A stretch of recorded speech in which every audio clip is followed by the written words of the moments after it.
The NBA is full of talent and stars, constantly on the move in pursuit of one goal, winning an NBA championship.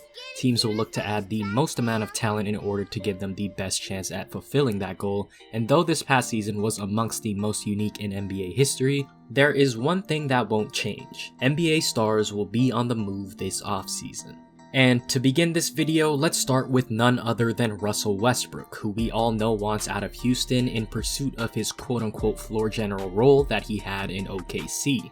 Whether or not he'll get that role remains to be seen, but Houston finds themselves in a difficult situation given Westbrook's request for a trade and his massive contract for the next 3 years worth over $40 million each year. And while he most likely will either be dealt to either Orlando or Houston, or maybe even stay with the Rockets for whatever reason, let's have a little fun and look at some of the craziest options that could happen. Recently, it's been reported that the Golden State Warriors have contacted the Rockets in regards to Westbrook's availability. A little ironic, isn't it? But while it may seem like a pipe dream, there is a potential deal that could go down between both parties. Houston would trade Westbrook in exchange for Andrew Wiggins, Kevon Looney, and their number 2 pick in the NBA draft. So how does this make sense for Houston? Well, this deal would give them a head start towards the rebuilding process and give them more incentive to trade away James Harden for what we would presume to be a bunch of valuable assets. Because when looking at Houston's roster, there's a very little chance that they would actually win the NBA title. There's just way too many holes on this team, lack of size, and as we all know, too much dysfunction in the locker room. This trade helps the Rockets clear away some of that tension and gives them a solid start to their rebuild with the second pick as a good building block. For Golden State, you may be thinking, how would this make any sense at all? Well, though he may not be the best fit, Westbrook could potentially benefit Golden State. He'd give them that force inside that they've been lacking, and that third star they've been looking for since KD left. I would project Russ to be placed in the starting lineup, but would act more so as a floor general for the second unit when Steph is off the floor, much like how the Rockets used CP3 back when they won 65 games during the 2017-18 season.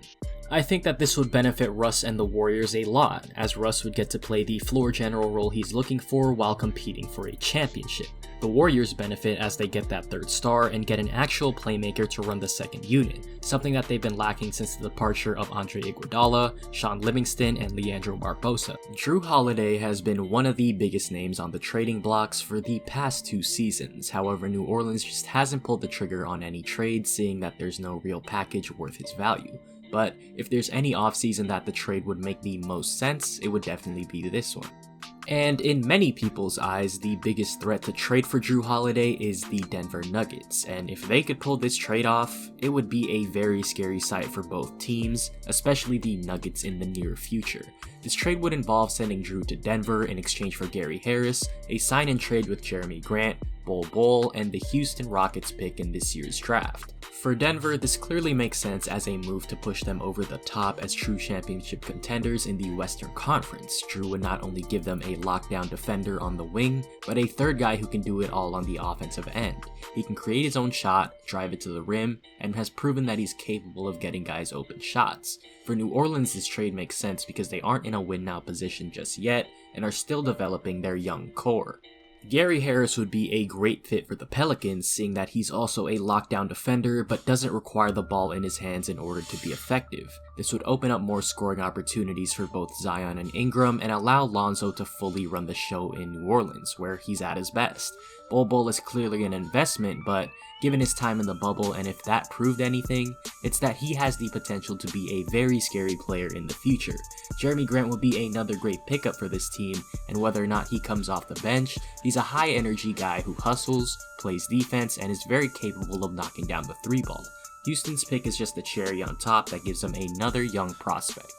And finally, Chris Paul is the next big name who is set to be moved after another All-NBA season and exceeding expectations with a young OKC team, pushing the Houston Rockets to 7 games. His value has never been higher at his advanced age, and the Thunder will be looking to get more assets on top of the big haul they already received in the Westbrook and PG trades. Because of this, I believe that the best trade for the Thunder would definitely be a trade involving the Phoenix Suns, who are looking to build upon their 8-0 run in the bubble.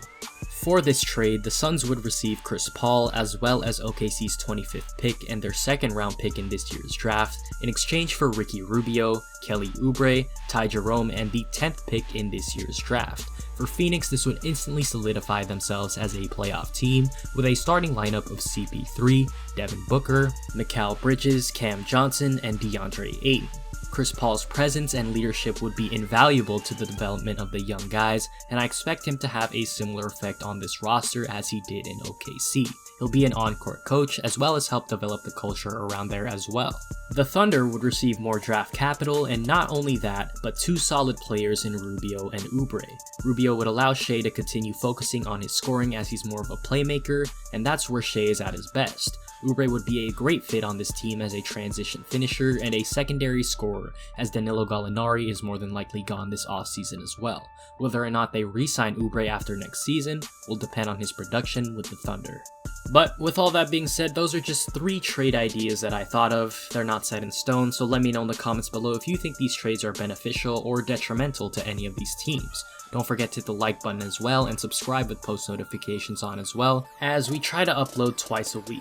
And with all that being said, thank you very much for watching, and as always, have a good one.